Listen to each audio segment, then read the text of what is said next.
Please. Shankar గారు, కమలాసన్ గారు ఇక్కడ. మీ స్క్రిప్ట్లు మీ విజువల్ సెన్స్ ఎంత గొప్పగా ఉంటుందో స్క్రిప్ట్ కూడా అంత గొప్పగా ఉంటుంది. మీ స్క్రిప్ట్స్, మీ స్క్రిప్ట్స్కి వెనకాల సుజాత గారు బ్యాక్ బోన్గా ఉండేవారు. భారతీయుడికి ఆయన ఇచ్చిన సపోర్టు మీకు తెలుసు. ఈ సినిమా చేస్తున్నప్పుడు సుజాత గారు లేని లోటు మీకు ఎప్పుడైనా అనిపించిందా? అంటే పెద్ద లాసే సుజాత గారు లేదనేది. కానీ మనం we have to move on, right? Next I have to see some good writer. So that's what we did. We had some good writers, mister Jayamohan and Mr. Kabilan Vairamuthu and one Lakshmi Sarvana Kumar.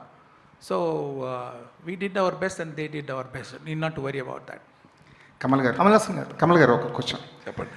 మీకు నిజంగానే ప్రపంచంలోని best యాక్టర్కి Oscar award ఇవ్వాలి అనుకుంటే అదే rule అయితే మీకు ఇప్పటికి 10 సార్లు రావాలి ఆస్కార్. కానీ మీకు ఆస్కార్ మీద పెద్దగా నమ్మకం లేదు. కానీ ఇండియన్ సినిమా గ్రోత్ అవుతుంది. ఆస్కార్ కమిటీ కూడా ఇండియా సినిమా గుర్తించే పొజిషన్కి వెళ్ళింది. ఇప్పుడు ఈ పరిస్థితుల్లో ఆస్కార్ పైన మీకున్న అభిప్రాయం ఏమైనా చేంజ్ అయిందా? అభిప్రాయం చెప్పడం కన్నా నాకున్న కళలు ఏంటో చెప్తాను. అది చెప్పి ఒక 20-25 years అయి ఉంటుంది. ఇప్పుడు I want to give world's best performance award from India to the rest of the world. I will tell you the reason. పొగరుతో చెప్పడం కాదు.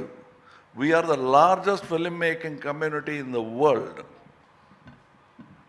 అది మనం గుర్తులో పెట్టుకొని పిక్చర్స్ తీస్తే we will become the best quality producers in the world also. ఇప్పుడు అలా చేస్తున్నామా అంటే లేదు, but we can. So then we will Oscar will come and take ideas from us. Instead of commenting on what is wrong with Oscars, we can set an example and tell them what could be right with Oscars. Thank you.